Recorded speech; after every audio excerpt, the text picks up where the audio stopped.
Each year, approximately 5,000 young people under the age of 21 die as a result of underage drinking. 1,900 in vehicle crashes, 1,600 in homicides, 300 suicides, and hundreds of injuries, falls, burns, and drownings. This information was provided from a book called Underage Drinking in a section written by National Institute on Alcohol Abuse and Alcoholism. Some people may think, since you are able to serve in the military and vote at the age of 18, that the drinking age should be lowered to the age of 18. In Texas, the drinking age was only 18 from the years of 1973 to 1981. Underage drinking is dangerous not only for the drinker, but also for our society. First, we will take a look at the problem of underage drinking. Then we will examine the consequences of underage drinking. And then we will talk about how to prevent underage drinking. Let's take a look at the problem of underage drinking. People aged 12 to 20 years old consume 11% of the alcohol in the U.S. More than 90% of this alcohol is consumed by binge drinking.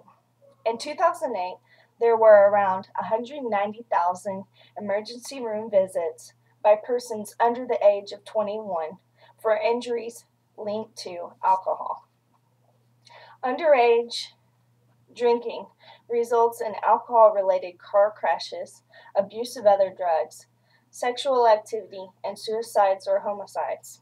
In 2009, Youth Risk Behavior Survey found that among high school students during the past 30 days, 42% drank alcohol, 24% binge drank, 10% drove home after drinking alcohol, and 28% rode with another person who had been drinking. I received my statistical data from the government's Center for Disease Control and Prevention website. Now let's take a look at the consequences of underage drinking. Underage drinking can affect brain development, the liver, and also growth in young adults. Your brain is still developing into your early 20s. Underage drinking can impact long-term thinking and memory skills. Underage drinking has been proven to elevate liver enzymes. Also, in obese young adults, this was shown with just moderate drinking. Drinking alcohol during puberty may upset the critical hormonal balance necessary for normal development of organs, muscles, and bones. This information was found in a book called Underage Drinking, written in a section by National Institute of Alcohol Abuse and Alcoholism. Let's take a look at how we can prevent underage drinking. Underage drinking can be prevented with the parents, sobriety checkpoints, and increased penalties for violating drinking laws. Parents are the main influence in a teenager. Let's face it, there are children.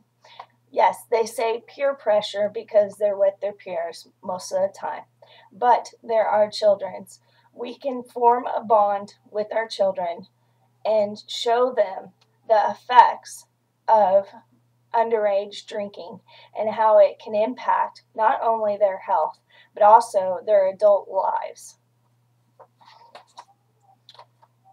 I read in a book called Drunk Driving by Lori S. Friedman that officials in Florida credit sobriety checkpoints with reducing alcohol-related traffic fatalities by 38.2%. It also said that Texas does not allow sobriety checkpoints. If Texas did have the sobriety checkpoints, it would be able to help catch the underage drinkers and give us an opportunity in enforcing the zero tolerance laws. Also, I feel that penalties should be stepped up in Texas. In conclusion, underage drinking is not only dangerous for the drinker, but also for society. Underage drinking has effects in our young adults by affecting their brain development, their liver, and their growth. We can prevent underage drinking with the help of parents, sobriety checkpoints, and enforcing underage drinking laws. You wouldn't want your teenager to end up to be one of the 5,000 in the statistical data one day. Thank you.